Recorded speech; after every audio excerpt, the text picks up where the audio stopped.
We're going to finish up cleaning the fork hardware, put it all back together, and then we're going to start on the paint job. That's what's happening on this episode of Featherstone Bicycles.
These were the smaller fork bearing cages. Really hard to get inside and get all that grease out. These soaked for a whole week in the solvent, and the grease, the old grease, was easier to get out than when I first, put them in the solvent last week. But still, getting in there and getting all of it out, it's not 100% necessary because the ball doesn't go in there. You just want enough room where you can get fresh grease in there.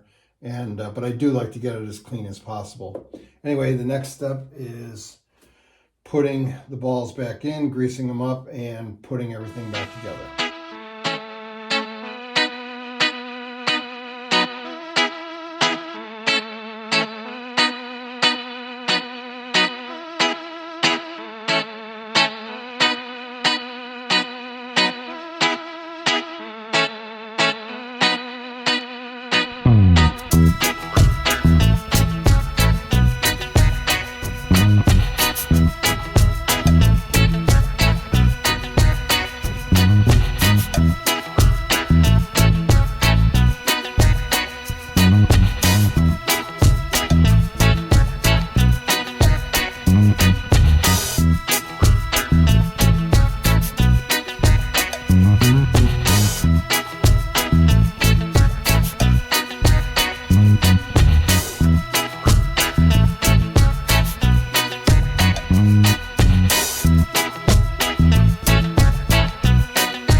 started on the paint, I realized one thing I need to do.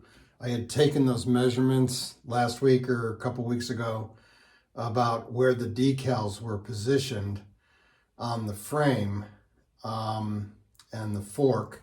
I realized that for the pinstriping, I'm also going to have to do that, figure out where that is. So the pinstriping is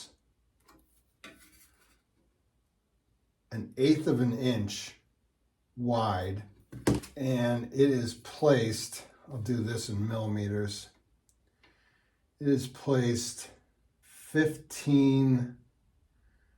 about 15 millimeters from the edge. Let's just see if that corresponds with the other one. Now that's interesting, it's not. So apparently this was not an exact science at Schwinn. This one is 19 millimeters. So that's not good. Seems like this one at 19 is looks a little bit better to have more than less. I guess, I don't know. Can't really do the rounded part. So I'm just gonna say one side is 15 and one side is 19. For the wheels, well, I should say that off camera, I measured that was the front fender I was measuring just then.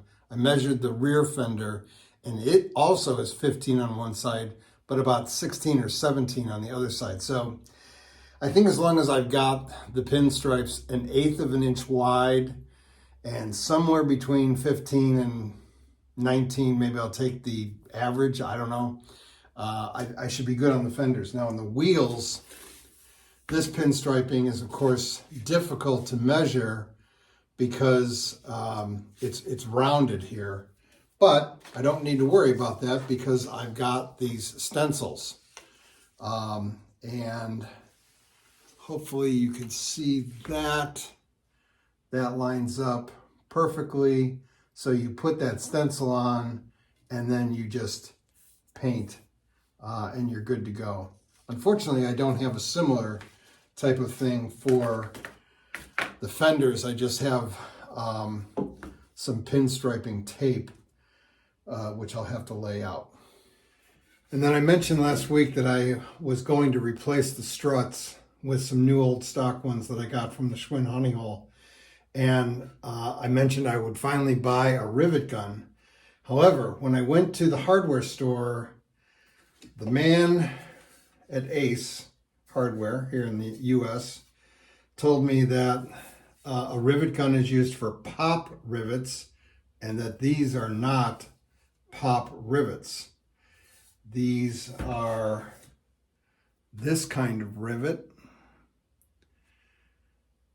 which just has a hollow stem here, and that goes in, and then probably some kind of machine or press comes in and mushrooms this end of it over to make the secure connection.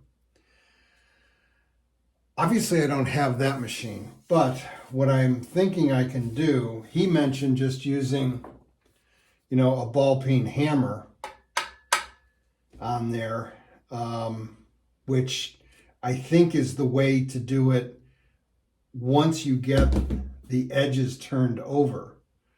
But I'm not sure about starting right from, you know, the straight edge of this cylinder. I'm not sure using a ball peen hammer is going to work.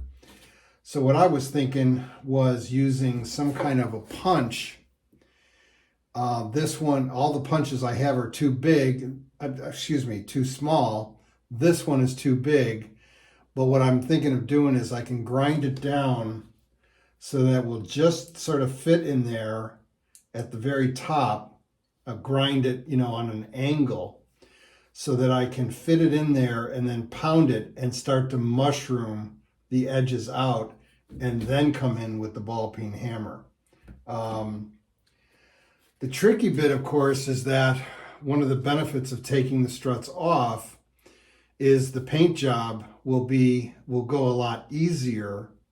But then when I go to put the struts back on, I'm going to have to really protect this painted area because obviously I'm going to be pounding a lot.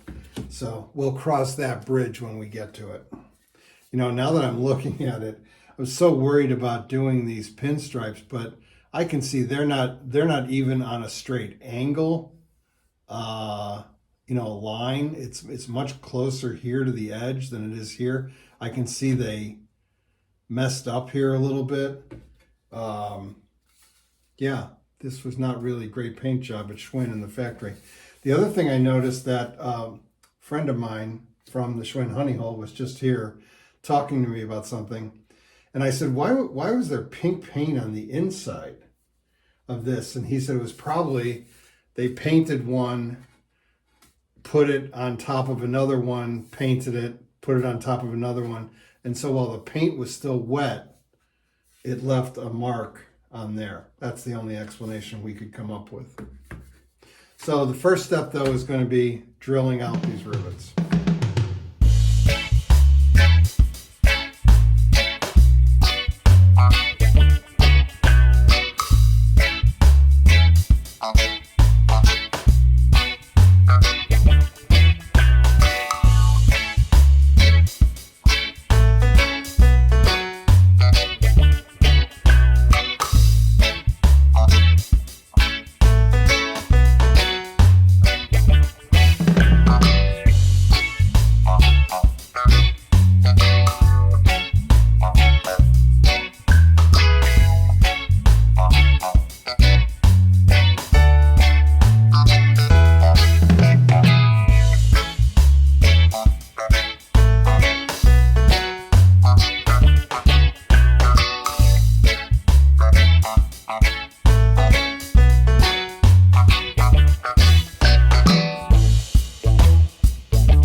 Now that the struts are off, we're ready. Everything is down to just metal pieces. We're ready to start prepping it for the primer. And the process is going to be, I'm using some 100 grit. I went stronger or rougher just because I want to be able to get the decal off. And then I'm going to go to a 220 just to smooth everything out. Even though I am putting the filler primer on. And then once I get the filler primer on, I've got 400, which I'm going to use wet. And then after that's done, I'll be able to paint it.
that was a messy job. The last step I'm going to do, I decided to just use the 220 or the 100, I should say. I didn't even bother going to the 200. It's very smooth, and again, I'm going to put filler primer on it and then wet sand it with 400 grit. So it should be fine. My main concern was to get the decals off, get any of the grease off, dirt that I didn't get off when I was washing it. And I think I have accomplished that. I've got a couple dings in the rear fender that I'm going to have to pound out, but I'm going to do that after I get this washed off just with water, let it dry for a week, and then I will ding these out and then start with the primer. So anyway, for the last step, just going to put some water on here, get them cleaned off.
Wiped everything off with a clean microfiber cloth. Got the wheels and the frame hanging up. As I said, next week we'll put the primer on, and first we'll get those dents out, then we'll put the primer on and wet sand it. We've also got a few other parts that I need to clean, but those are not really in bad shape, so it shouldn't take long.